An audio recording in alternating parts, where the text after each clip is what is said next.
உலகெங்கும் வாழும் தமிழ்ச் சொந்தங்கள் அனைவருக்கும் வணக்கம். நல்லது சொல்வோம் எனும் நமது வலையொலி வழியாக ஆண்டாள் அருளிச் செய்த திருப்பாவை பாசுரங்கள் மார்கழி திங்களாம். இம்மாதத்தில் நாளுக்கொரு பாடல் வீதம் 30 பாடல்களாக நாம் பார்த்து வருகின்றோம். அந்த வரிசையில் மார்கழி திங்களாம் நிறைவு நாளான இன்று ஆண்டாள் அருளிச் செய்த திருப்பாவையின் நிறைவு பாசுரத்தை பார்க்கவிருக்கின்றோம்.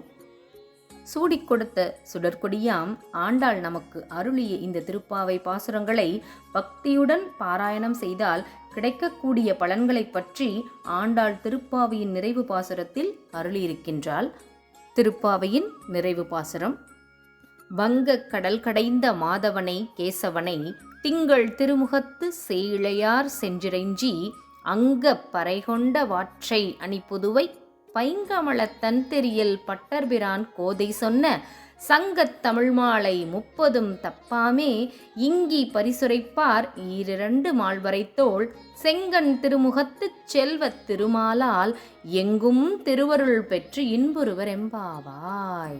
சூடிக் கொடுத்த சுடற்கொடியாம் ஆண்டாள் நாச்சியார் நமக்கெல்லாம் அருளிச் செய்த திருப்பாவையின் நிறைவு பாசுரத்திற்கான விளக்கத்தை பார்ப்போம். திருப்பார்கடலை அமுதம் வேண்டி கடைந்தபோது பகவான் நாராயணன் தான் மந்திரமலையை தாங்கும் கூர்மமாக அவதரித்தார். அதனால்தான் பகவானை வங்கக் கடல் கடைந்த மாதவன் என்று சிறப்பித்து சொல்லியிருக்கின்றாள் ஆண்டாள் நாச்சியார்.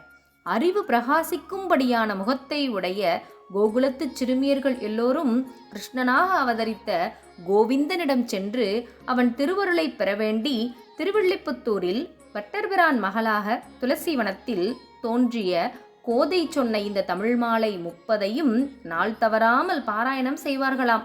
செல்வத்தின் இருப்பிடமான திருமகளை தன் மார்பில் குடியிருக்க பெற்ற திருமாலின் அருளால் அனைத்து செல்வங்களும் பெற்று இன்பமுடன் வாழ்வார்கள் என்று இந்த 30வது பாசுரத்தை பாடி நிறைவு செய்திருக்கின்றார் ஆண்டாள் நாச்சியார் அவர்கள். நாமும் மலர்களின் மகரந்தம் ஓசோனை உட்கவரும் மார்கழி மாத பனிவிடியலில் துயில் எழுந்து குளிர நீராடி ஆண்டாள் நாச்சியார் அவர்கள் அருளிய சங்கத் தமிழ் மாலை 30 தப்பாமல் பாடி மகிழ்ந்தோம். தம் பாசுரங்களின் வழியே நம்மை பகவானிடத்தே ஆற்றுப்படுத்திய சூடிக் கொடுத்த சுடற்கொடியாம் ஆண்டாள் அவர்களின் திருவடிகளை பணிவோம். ஸ்ரீ ஆண்டாள் திருவடிகளே சரணம். மார்கழி மாதம் முழுவதும் கோவிந்தனின் புகழை பாடும் வாய்ப்பினை தன் பாசுரங்களின் வழியே தந்த ஆண்டாள் நாச்சியார் அவர்களை வைணவ மரபின்படி ஸ்ரீ வேதபிரான் பட்டர் அருளிச் சேவித்த ஆண்டாள் வாழி திருநாமம் பாடி நாமும் நிறைவு கொள்வோம்.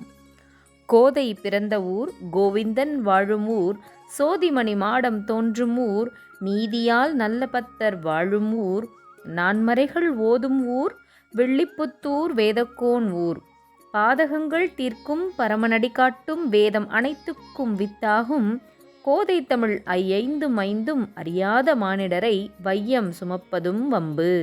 நல்லது சொல்வோம் எனும் நம் வலையொலியின் வழியே 30 நாட்களும் ஆண்டாளின் திருவருளால் அவளது சங்கத்தமிழ் மாலையையும் அதன் பொருளையும் வழங்கி மகிழ்ந்தோம்.